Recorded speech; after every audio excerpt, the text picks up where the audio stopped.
So, if we talk about the discovery of electricity, तो electricity किसी एक person ने डिस्कवर नहीं की।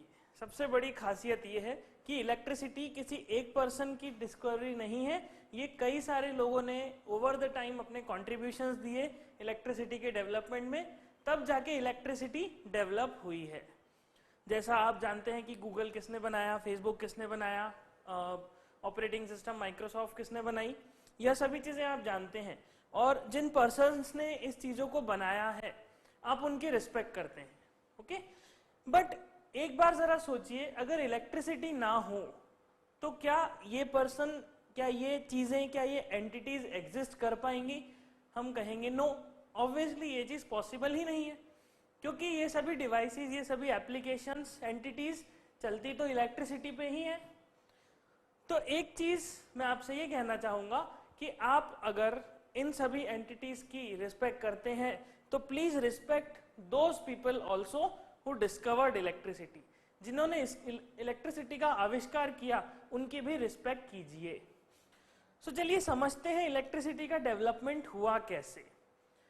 देखिए, जब अर्थ बनी थी, जब अर्ली मैन अर्थ पे आए थे, अर्ली मैन जो बाबा आदम जिसे हम कहते हैं, सो आपने ये सुना होगा कि वह अपनी केव में फायर प्रोड्यूस करते थे। वह क्या करते थे? वह सूखी लकड़ी को जमा करके और उसको आग लगाते थे और वहां से फिर फायर प्रोड्यूस करते थे।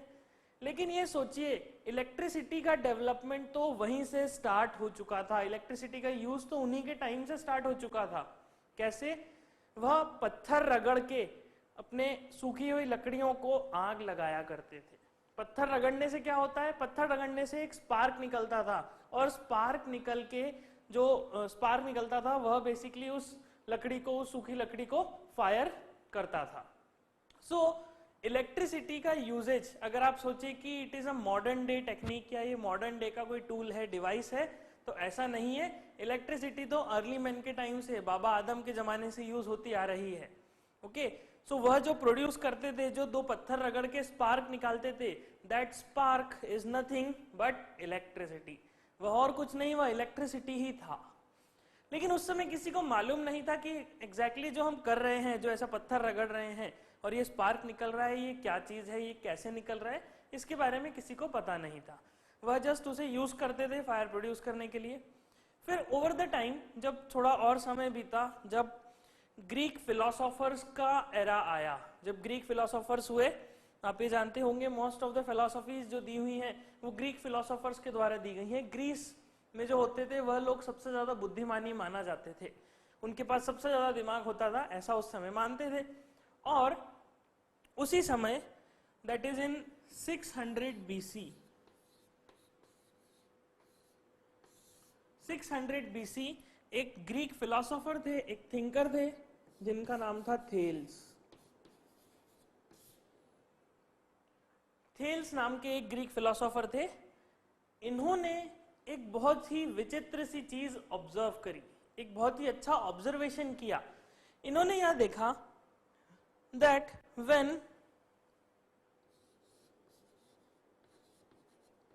Amber is rubbed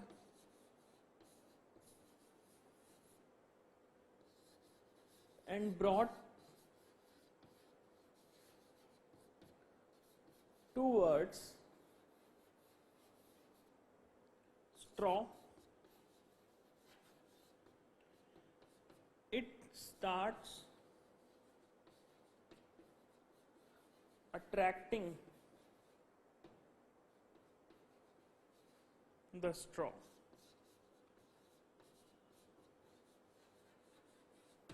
So what Thales observed, Thiel ने देखा कि अगर मैं amber, now what is amber? Amber is nothing but an organic resin, okay. यह रेजिन होता है, रेजिन मतलब रोला जिसे हम कहते हैं हिंदी में। सो ऑर्गेनिक रेजिन होता है, ये नेचुरली अकरिंग होता है, यह ट्रांसपेरेंट बिल्कुल स्टोन के जैसा होता है, स्टोन के जैसा शेप होता है इसका, और ट्रांसपेरेंट होता है। सो थेल्स ने ऑब्जर्व किया कि अगर इस एम्बर को मैं कहीं पर रगड़ूं और रगड़ने के बाद जब स्ट्रॉ के पास लेके जाऊं, स्ट्रॉ क्या चीज है? स्ट्रॉ मतलब सूखी हुई घास, जो सूखे हुए घास पार्टिकल्स होते हैं, रॉड्स के शेप में होते हैं, बहुत ही थिन होते हैं, उनके पास अगर मैं इस एम्बर को लेके जाऊं, so this amber starts attracting these straw. Thales ने ऐसा ऑब्जर्व किया कि जैसे जैसे वो इस एम्बर को रगड़ के इस स्ट्रॉ के पास ले जाता है, यह स्ट्रॉ उससे चिपक जाती है, उसको यह एम्बर उसे अट्रैक्ट कर लेता है। ओके, सो थेल्स ने इस ऑब्जर्वेशन को स्टडी किया। थेल्स ने ये सोचा कि ये जो चीज हो रही है बेसिकली है क्या, ऐसा क्या हुआ एम्बर में रगड़ने पे कि वह स्ट्रॉ को अट्रैक्ट करने लगा। फिर उन्होंने नॉर्मल एम्बर को बिना रगड़े स्ट्रॉ के पास लेके गए, तब यह अट्रैक्शन क्रिएट नहीं हुआ, तब वहां पे कोई फिनोमेना नहीं हुआ। तो थेल्स ने कहा कि इस एम्बर में रगड़ने से, इसको रब करने से कोई एक शक्ति आ जाती है, कोई पावर आ जाती है जिसकी वजह से ये स्ट्रॉ को अट्रैक्ट करता है।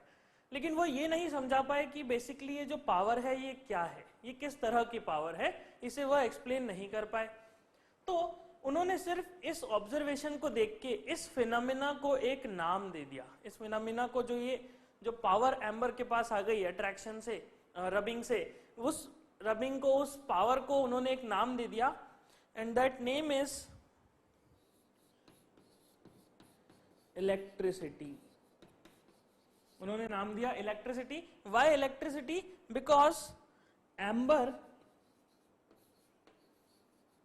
का मीनिंग होता है इलेक्ट्रॉन। एम्बर का ग्रीक लैंग्वेज में मीनिंग होता है इलेक्ट्रॉन। ग्रीक लैंग्वेज में एम्बर को इलेक्ट्रॉन बोला जाता है। तो इस इलेक्ट्रॉन की प्रॉपर्टी है, इस इलेक्ट्रॉन ने, इस एम्बर ने ये अट्रैक्शन दिखाया, इसीलिए उन्होंने इस फिनोमिना को नाम दे दिया इलेक्ट्रिसिटी। बट ये प्रूव नहीं कर पाए कि ये फिनोमिना आखिर हुआ क्यों। यह फिनोमिना का कोई एक्सप्लेनेशन थेल्स के पास नहीं था, बट क्योंकि थेल्स एक बहुत ही माने हुए फिलोसोफर थे, इसलिए उनकी थ्योरी एक्सेप्ट कर ली गई और इलेक्ट्रिसिटी का नाम वहां से डिस्कवर हुआ और वहां से उसको कंटिन्यू किया गया। फिर ओवर द टाइम अलग अलग फिलोसोफर्स ने, अलग अलग साइंटिस्ट ने अपना कंट्रीब्यूशन दिया और इसके ऊपर रिसर्च करी कि ये जो अट्रैक्शन है ये क्यों क्रिएट हो रहा है, आखिर ऐसा क्या है इस एम्बर में कि उसको रब करने पे इस तरह का एक अट्रैक्शन फिनोमेना क्रिएट होता है। धीरे धीरे धीरे ओवर द टाइम बहुत समय तक रिसर्च चलती रही, फिलोसॉफी सब देते रहे, बट किसी की भी एक्सेप्ट नहीं करी। और फाइनली 17th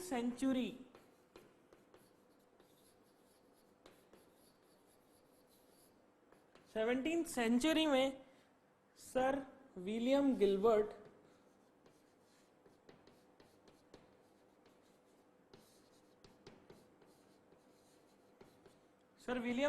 ने एक और एक्सपेरिमेंट किया और एक और फिनोमेना उनके सामने आया। सर विलियम गिलबर्ट ने, देखिए, 17th सेंचुरी में एक्सपेरिमेंट किया। थेल्स ने कब किया था? थेल्स ने 600 बीसी में किया था। सो 600 बीसी से 17th सेंचुरी मींस 1600 एडी के ऊपर का समय, 1600 एडी के आगे का समय। सो मोर देन 1400 ईयर्स, 1400 साल बाद जाके एक्सपेरिमेंट हुआ। तो इसका ये मतलब नहीं है कि 600 बीसी से 1600 एडी तक कोई एक्सपेरिमेंट नहीं हुआ। देखिए, साइंटिस्ट ने एक्सपेरिमेंट्स किए, सबने अपने अपने कुछ ना कुछ एक्सपेरिमेंट, कुछ ना कुछ फिलॉसफी जरूर दी, बट किसी की भी फिलॉसफी एक्सेप्टेबल नहीं थी, एक तरह से वो फेलियर थी। तो हिस्ट्री में क्या होता है, हिस्ट्री में जो फेल हो जाता है उसे हम याद नहीं करते, हम उन्हें जरूर याद करते हैं जो सक्सेसफुल होते हैं। तो इसीलिए थेल्स के बाद जो सक्सेसफुल पर्सन थे वो सर विलियम गिलबर्ट थे इलेक्ट्रिसिटी की फील्ड में, इसीलिए सर विलियम गिलबर्ट का नाम हम पढ़ते हैं। थेल्स और विलियम गिलबर्ट के पहले भी बहुत सारे साइंटिस्ट, या उसके बाद भी बहुत सारे साइंटिस्ट ने रिसर्च करी, बट फिर भी नाम इन्हीं का आता है। तो सर विलियम गिलबर्ट ने क्या करा, एक और एक्सपेरिमेंट किया, और उस एक्सपेरिमेंट के आधार पे विलियम गिलबर्ट ने कहा that when a glass rod is rubbed with silk and brought near paper clips, it starts attracting